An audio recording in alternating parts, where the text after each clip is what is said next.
Hello. അപ്പോൾ എല്ലാവർക്കും മറ്റൊരു വീഡിയോയിലേക്ക് സ്വാഗതം. ഇന്ന് ഞങ്ങൾക്കിവിടെ പെസഹയാണ്. പെസഹ വ്യാഴാഴ്ച എല്ലാ വർഷവും ഏറെ കുഴപ്പങ്ങളൊന്നുമില്ല, ആരോഗ്യമായിട്ട് ഇരിക്കുന്നുണ്ട് എന്നുണ്ടെങ്കിൽ മുടങ്ങാതെ ചെയ്യുന്നൊരു കാര്യമാണ് പെസഹ. പാലും കുറുക്കും, പെസഹ അപ്പം ഉണ്ടാക്കും. അപ്പോൾ ഇന്നും ഇതിപ്പോൾ പാലുണ്ടാക്കുന്ന വീഡിയോ ആണ് ഞാൻ ഇതിനകത്ത് ചെയ്തേക്കുന്നത്. അപ്പം ഉണ്ടാക്കുന്ന വീഡിയോ വേറെ ഒരെണ്ണമുണ്ട്. അപ്പോൾ ആദ്യം തന്നെ ശർക്കര നമുക്ക് കുറുക്കിയെടുക്കാം. അതിനായിട്ട് ഞാനൊരു ഉണ്ട എടുത്തിട്ടുണ്ട്. അത്യാവശ്യം ഒരു വലിയ സൈസ് ഉണ്ടയായിരുന്നു. അത് ഞാൻ കുറച്ചുകൂടി വെള്ളം ഒഴിച്ചിട്ടാണ് ഞാനതിനെ ഒന്ന് മെൽറ്റാക്കി എടുത്തത്. അതെല്ലാം കഴിഞ്ഞ് അതിനകത്തേക്ക് ഞാൻ കുറച്ച് നേരം അങ്ങനെ ഇട്ട് ഇളക്കിക്കൊണ്ടിരുന്നു. ശരിക്കും മെൽറ്റായി കഴിയുമ്പോൾ സാധാരണ രീതിയിൽ ഇതിൻ്റെ അടിയിൽ വലിയ മണലൊന്നും ഉണ്ടാവാറില്ല. എന്നാലും ഞാനൊന്ന് അരിച്ച് അത് വേറൊരു പാത്രത്തിലേക്ക് ഒഴിച്ചു. ആ പാത്രത്തിലാണ് ഞാൻ പാല് കുറുക്കാൻ പോകുന്നത്.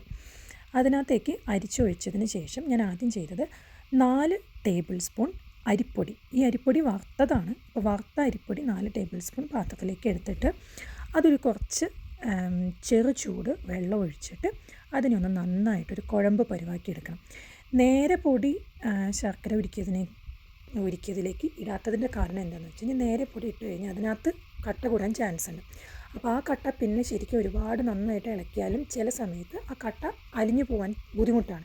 അപ്പോൾ ഇങ്ങനെ കുറച്ച് ആദ്യം കുറച്ച് ചെറു ചൂടുവെള്ളം ഒഴിച്ചിട്ട് അത് ഒരു ചെറിയ കുഴമ്പ് പരുവാക്കിയിട്ട് നമ്മൾ ശർക്കര പാനിയിലോട്ട് ചേർക്കുകയാണെന്നുണ്ടെങ്കിൽ കുറച്ചും കൂടിയും കട്ടയില്ലാതെ നല്ല പാലായിട്ട് കിട്ടാൻ കൂടുതൽ ചാൻസ് ഉണ്ട്. അങ്ങനെ കിട്ടും.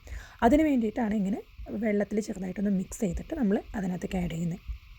അതിനകത്തേക്ക് ഇട്ടതിന് ശേഷം പിന്നെ മെയിനായിട്ട് പരിപാടി എന്ന് പറഞ്ഞാൽ ഒരുപാട് ഹൈ ഫ്ലെയിമിൽ വയ്ക്കാതെ ഒരു മീഡിയം ഫ്ലെയിമിൽ വെച്ചിട്ട്, അല്ലെങ്കിൽ മീഡിയത്തിനും ഹൈയുടെ ഫ്ലെയിമിലാണെങ്കിലും കുഴപ്പമില്ല, നന്നായിട്ട് ഇളക്കിക്കൊണ്ടേയിരിക്കണം. കണ്ടിന്യൂസ് ആയിട്ട് ഇളക്കിക്കൊണ്ടിരിക്കാം. കണ്ടിന്യൂസ് എന്ന് വെച്ചാൽ 1-2 സെക്കൻഡൊക്കെ ഇടയ്ക്കൊന്ന് വിട്ടെന്ന് വെച്ചാൽ കുഴപ്പമില്ല. പക്ഷേ എന്നാലും അത് ഇളക്കിക്കൊണ്ടിരുന്നാലാണ് അടിയിൽ പിടിക്കാതെ എല്ലാ പൊടിയും അതിനകത്ത് നമ്മൾ ആഡ് ചെയ്തത് നന്നായിട്ട് വെന്ത് അത് കുറുകി വരുള്ളൂ.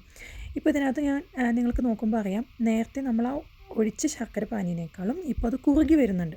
അപ്പോൾ ഏകദേശം എനിക്ക് തോന്നുന്നു ഒരു 5 മിനിറ്റോളം വേണ്ടി വന്നു. ഞാനൊരു മീഡിയത്തിൻ്റെയും ഹൈയുടെയും ഇടയ്ക്കാണ് വെച്ചിരുന്നത്. പക്ഷേ ഞാനൊരു സെക്കൻഡ് പോലും ഗ്യാപ്പില്ലാതെ അത് ഇളക്കിയിട്ടിരിക്കുന്നുണ്ടായിരുന്നു. അപ്പോൾ ഓരോ പ്രാവശ്യം നമ്മൾ ആഡ് ചെയ്യുമ്പോഴും നമുക്കറിയാം അത് നന്നായിട്ട് കുറുകി വരുന്നുണ്ട്. ഈ ഒരു പരുവത്തിൽ കുറുകി വന്ന് തുടങ്ങി കഴിയുമ്പോൾ അതിനകത്തേക്ക് 2ാം പാൽ ആഡ് ചെയ്യുക. 2ാം പാലും 1ാം പാലെന്ന് പറഞ്ഞു കഴിഞ്ഞാൽ നമ്മളിവിടെ ക്യാൻഡ് തേങ്ങാപ്പാലാണ് മേടിക്കുന്നത്. അപ്പോൾ ക്യാനിലായതുകൊണ്ട് തന്നെ നമുക്ക് ഞാൻ 2ാം പാലായിട്ട് യൂസ് ചെയ്യുന്നത്. അതിനകത്ത് കുറച്ച് വെള്ളം ഒഴിച്ച് ഡൈല്യൂട്ട് ചെയ്തിട്ടാണ് ഞാൻ ആദ്യം 2ാം പാലായിട്ട് യൂസ് ചെയ്യുന്നതും. വെള്ളമില്ലാതെ സെയിം ഫാറ്റ് കണ്ടൻറ്റിനകത്ത് ആഡ് ചെയ്യുന്നത് 1ാം പാലായിട്ടും യൂസ് ചെയ്യും. അത് 2ാം പാൽ ഒഴിച്ച് ഒന്ന് തിളച്ച് ഒന്ന് കുറുകി വന്ന് തുടങ്ങിയപ്പോൾ ഞാൻ അതിനകത്തേക്ക് ഏലക്കായയും ചുക്കും കൂടെ പൊടിച്ച് വെച്ചിരുന്നത് ആഡ് ചെയ്തു. അത് കഴിഞ്ഞ് ഞാൻ അതിനകത്തേക്ക് കുറച്ചും കൂടെ 2ാം പാൽ ആഡ് ചെയ്തു. ഏകദേശം ഒരു 1.5 ക്യാൻ പാലും ഒരു 1/2 ഗ്ലാസ് വെള്ളവും കൂടി മിക്സ് ചെയ്ത് ലൂസാക്കിയിട്ടാണ് 2ാം പാലായിട്ട് ഞാൻ യൂസ് ചെയ്തേക്കുന്നത്. 1ാം പാലായിട്ട് ഒരു ഫുൾ ക്യാനും ഞാൻ എടുത്തിട്ടുണ്ട്. അപ്പോൾ ഏകദേശം 2.5 ക്യാനോളം മൊത്തം പാൽ എനിക്ക് വേണ്ടി വന്നിട്ടുണ്ട് ഇത്രയും കുറുക്കാനായിട്ട്.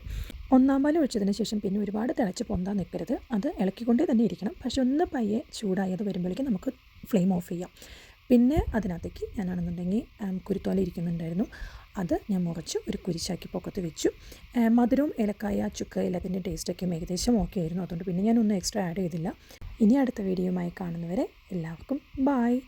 എല്ലാവരും വീഡിയോ ഇഷ്ടപ്പെട്ടെങ്കിൽ ഒന്ന് ചാനൽ സബ്സ്ക്രൈബ് ചെയ്ത് ലൈക്ക് ചെയ്ത് ഒന്ന് സപ്പോർട്ട് ചെയ്യണേ. എല്ലാവർക്കും ഈസ്റ്ററിൻ്റെ എല്ലാ മംഗളങ്ങളും നേരുന്നു. Thank you.